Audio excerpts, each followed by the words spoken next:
Bonjour tout le monde, on est très heureuse d'être avec vous aujourd'hui pour le colloque Solidarité rurale du Québec. Et wow, quelle opportunité on a d'être avec vous aujourd'hui. Donc, en premier lieu, Mathilde va vous présenter quelques diapositives, non pas pour vous vendre ce que c'est Partenaire 12-18, mais bien pour vous faire part de ce qu'on fait. Puis aussi, on va vous parler de ce que ça nous apporte et ce qu'on fait pour nos municipalités. Donc, je vais laisser la parole à Mathilde. Donc, bonjour à tous. Moi, c'est Mathilde, j'ai 14 ans et aujourd'hui, je suis ici pour vous parler de mon mode de vie dans mon milieu rural. Mais avant toute chose, je vais vous parler qu'est-ce que Partenaire 12-18. Donc, sur la diapositive, on voit M. Daniel Grenier, notre nouveau porte-parole, qui dit « Des raccrocheurs de jeunes, des réveilleurs de leaders ». Ici, on a M. Pierre Légaré, qui est le parrain de l'organisme. Il dit « Pour croire en soi, il faut d'abord que quelqu'un ait cru en nous ». La mission de Partenaire 12-18, c'est d'accompagner les adolescents de 12 à moins de 18 ans, de les rendre aptes à développer leur capacité à identifier et à répondre à leurs besoins. C'est aussi, leur mission est aussi de soutenir les participations actives dans leur communauté rurale avec les parents et les différents acteurs locaux et reconnaître la contribution des jeunes. Les objectifs, c'est entre autres de développer la compétence personnelle et sociale, la culture entrepreneuriale, de favoriser l'apprentissage des mécanismes de fonctionnement démocratique et de favoriser l'acquisition de comportements sains pour la santé, puis de favoriser l'implication des adolescents dans leur communauté. Donc, dans Partenaire 12-18, on a plusieurs groupes. On a le groupe des 12-18. Les 12-18, c'est un groupe de jeunes entre 12 et 18 ans, dans lequel moi et Chloé faisons partie. Puis, ça a comme but de créer des activités pour leur municipalité pour la faire bouger. Ensuite, on a le camp GEPAT. Ça, c'est un camp que moi et Chloé avons fait. Puis, le but de ce camp-là, c'est de pouvoir bien écouter ceux qui ont des difficultés dans la vie. Donc, c'est ça, le but, c'est pour pouvoir bien les écouter, pour faire décompresser la crise, parce que souvent, ça se passe, exemple, dans l'été. L'été, tu as des amis qui ont peut-être des pensées plus négatives, donc ils vont te parler de ces difficultés-là qu'ils ont, puis comme ça, tu vas pouvoir les référer à quelqu'un d'autre qui, eux, vont pouvoir bien les aider. On a le camp cadeau. Le camp cadeau, c'est pour les jeunes entre 12 et 13 ans qui, eux, s'en vont au secondaire. Donc, il y a comme un switch, tu passes du plus vieux au plus jeune, donc tu ne sais pas trop où est-ce que tu t'en vas, mais ça a comme but de créer beaucoup de confiance en soi pour pouvoir, puis d'estime de nous-mêmes. Ou sinon, on a aussi le groupe GRE, le groupe Relève entrepreneuriale. Ça, c'est un groupe qui nous aide à créer notre emploi d'été, puisque dans les petits villages, comme le mien à Tinwick, les emplois sont souvent très rares, surtout à mon âge. Donc, avec ce groupe-là, tu vas pouvoir apprendre à développer des techniques, donc tu vas pouvoir te créer ton emploi d'été. Comme moi, ma passion, c'est la musique, donc je vais pouvoir créer un emploi d'été par rapport à la musique, comme donner des cours de musique. Dans le comité, on a un poste qui s'appelle les relations publiques. Donc, les relations publiques, ça, c'est des jeunes qui rencontrent souvent des artistes, des hommes d'affaires ou des politiciens. Donc, on en a plusieurs ici. Et ici aussi. Pour finir, on a les mentors. Les mentors, c'est souvent des anciens 12-18 qui sont encore prêts à s'impliquer dans leur municipalité. Donc, souvent, ils vont venir dans notre comité, nous aider à créer des activités, puis à continuer notre beau projet. OK. Donc, je me suis présentée tantôt. Moi, c'est Mathilde, j'ai 14 ans. Puis aujourd'hui, je suis ici pour vous parler de mon mode de vie dans mon milieu rural. Donc, premièrement, sans critiquer mon milieu, j'aimerais vous dire que vivre dans un milieu rural, c'est pas tellement aussi simple que vous pouvez le penser. Oui, oui, le calme est là, l'espace, il y a plus d'espace, l'air est plus sain, mais vivre loin des amis, des voisins, des magasins, de tout, là, ça fait en sorte que souvent, les étés et les congés sont très longs à rester chez nous et à rien faire. Donc, c'est pour... Puis, sans oublier que des activités dans un petit village, quand tu habites à 1 heure du bâtiment le plus proche, il n'y en a pas beaucoup. Donc, c'est pour ça... Des activités, il n'y en a pas parce qu'évidemment, les paroles sont toujours les mêmes. Il n'y a rien à faire avec les adolescents. Ils passent leur journée sur Internet. Donc, mais vous saurez aujourd'hui que nous ne sommes pas tous les mêmes. Donc, il y a 1 an de cela, un projet a été lancé dans mon village, le projet du comité 12-18. Puis, ce projet consiste à créer un groupe de jeunes entre 12 et 18 ans qui, eux, ont comme but de créer des activités pour leur municipalité pour la faire bouger. Donc, au début, lorsque le comité s'est mis en marche, ça a été un peu difficile puisqu'on ne se connaissait pas tous. Donc, il a fallu apprendre à se connaître, à avoir de la confiance en chacun de nous, puis à travailler en équipe. Mais une fois qu'on s'est mis en marche, comme dans tout comité sérieux, il a fallu élire un président, un vice-président, une secrétaire, un trésorier, des responsables des relations publiques et des administrateurs qui n'ont pas vraiment de but, bien pas de but, mais de poste dans le comité, mais qui sont tout aussi importants. On travaille ici avec une ordre du jour, des procès-verbaux et un livre de comptabilité, puis tout ça est vérifié à la fin de l'année. Maintenant que ça fait 1 an que le comité existe, on a fait une tonne d'activités, puis on a participé aussi à beaucoup d'activités bénévolement que la municipalité organisait. Comme ces temps-ci, on fait beaucoup de vestiaires, on s'occupe du vestiaire lors des activités, ou sinon on a fait aussi beaucoup de soirées cinéma pour les jeunes, puis ça a été grandement apprécié. Dans le futur, on commence à penser à organiser une fête familiale pour le village, puis on aimerait ça commencer à parrainer un enfant d'Haïti, comme Chloé le font déjà depuis plusieurs années.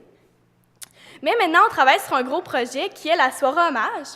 Puis la soirée hommage, c'est une soirée qui consiste à rendre hommage à tous les 8 autres comités aux alentours de chez nous pour tous ceux et celles qui se sont démarqués. Parlant des comités aux alentours de chez nous, une collecte de sang par Emma Québec a été organisée récemment dans le coin de Laurierville et du Grand Dévolu. Puis, les comités de ces 2 endroits-là ont été invités en grand nombre pour venir participer bénévolement, dans le fond, les aider. Puis, ça a été vraiment un grand succès. Moi, de mon côté, récemment, j'ai animé une conférence de presse où je présentais notre nouveau porte-parole, M. Daniel Grenier, puis Pierre Légaré était aussi présent. Donc, ensuite, oui, je fais aussi plusieurs présentations à certains organismes ou d'autres municipalités pour leur parler du projet 12-18. Donc, comme vous le voyez, si on nous laisse la chance, on peut faire de grandes choses.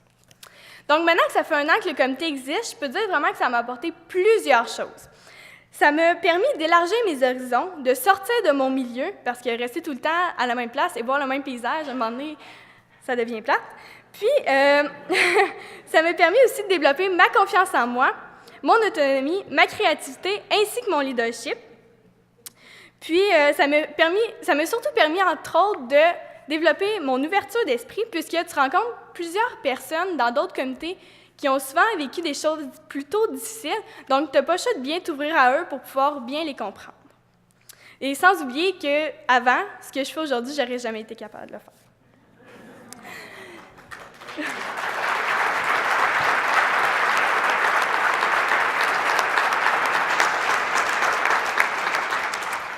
Donc, j'aime être dans le comité parce que je me sens enfin utile dans ma municipalité, puisque avant, la place réservée aux jeunes était tellement petite que je croyais qu'ils pensaient qu'on n'existait pas. Là.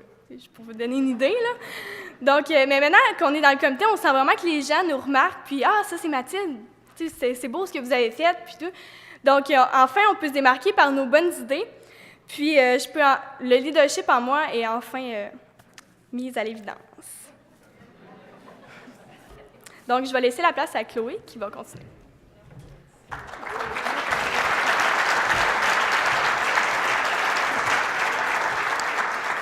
Donc, rebonjour. Donc, oui, je m'appelle Chloé Maniam, j'ai 16 ans, je viens de Laurierville, un petit village dans la région de l'Érable, au centre du Québec.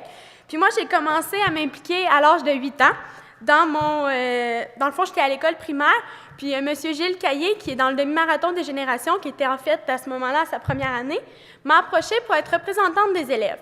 Donc, je suis apparue sur la photo qui était sur notre affiche pour promouvoir l'activité en 4e année. Depuis ce temps-là, je suis toujours impliquée. Dans le fond, ça, c'est une activité sportive qui veut, à travers le village et les villages alentours, faire bouger les différentes tranches d'âge. Puis, c'est une journée familiale où est-ce qu'on peut évaluer nos compétences physiques sur le terrain. Puis, on a même des gens, des jumelles, des gens d'Alberta, vraiment partout à travers la province, le Canada, qui viennent à notre activité. Donc, on est à la 8e année. Puis, je m'occupe de la publicité, donc des pliants, affiches, conférences de presse. C'est ma job au sein du demi-marathon. Puis, c'est quelque chose que j'aime beaucoup. C'est comme ça que j'ai commencé à m'impliquer. Ensuite, quand j'ai été rendue à 12 ans, je me suis impliquée, comme Mathilde l'a expliqué, dans les 12-18.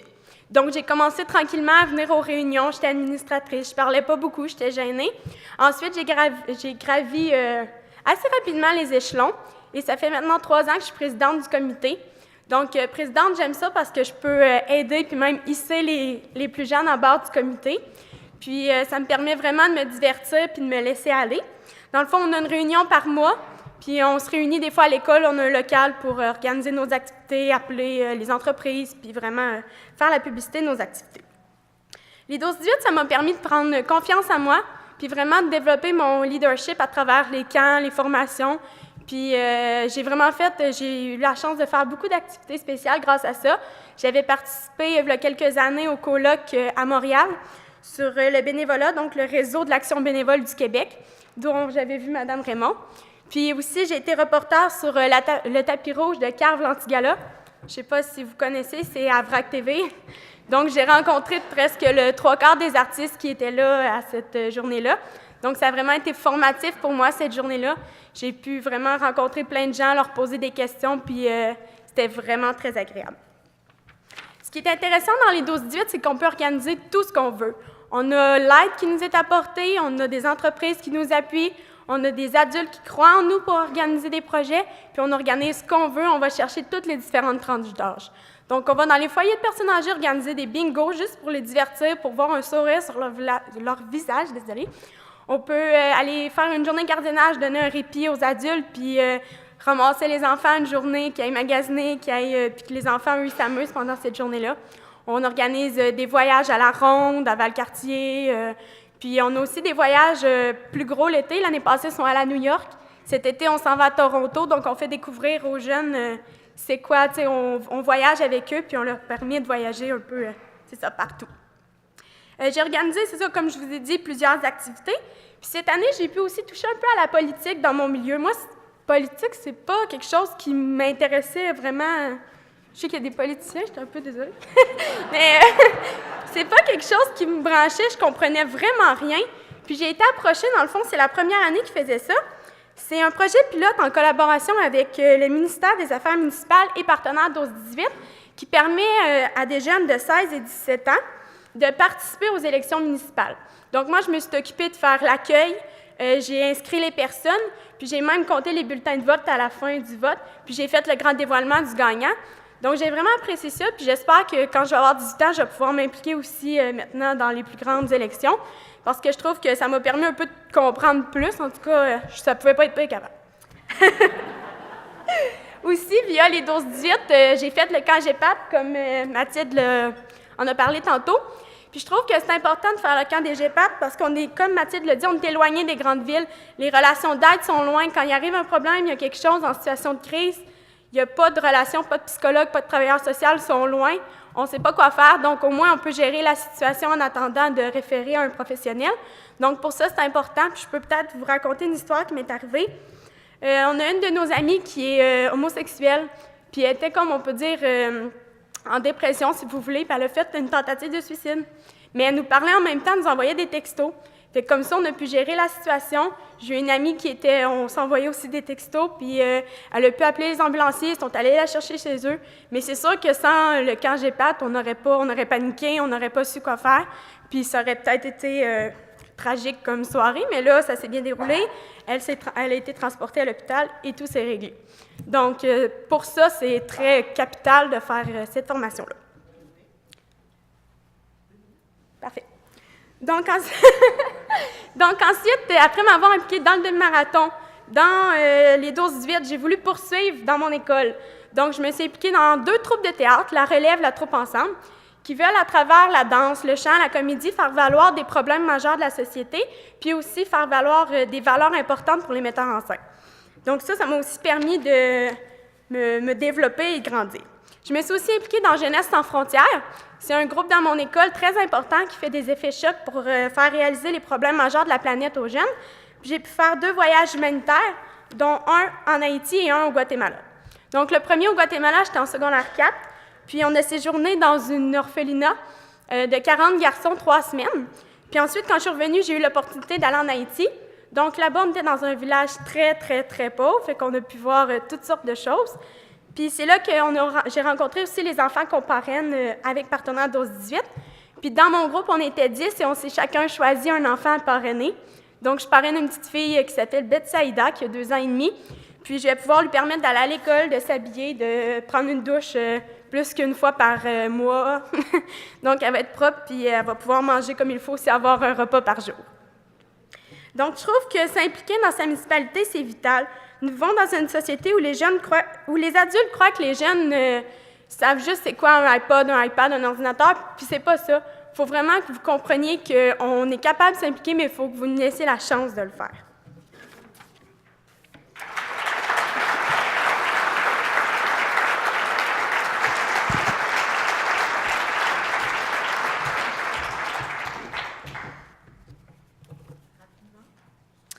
Les jeunes de vos municipalités peuvent être de simples consommateurs d'activités.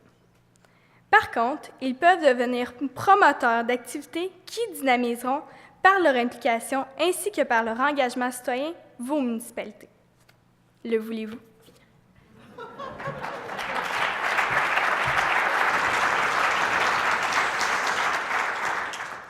Vous tous qui êtes présents ici ce matin, à votre tour dans votre municipalité, je vous souhaite de devenir des raccrocheurs de jeunes, des réveilleurs de leaders.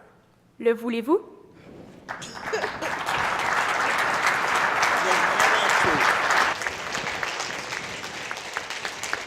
Merci beaucoup.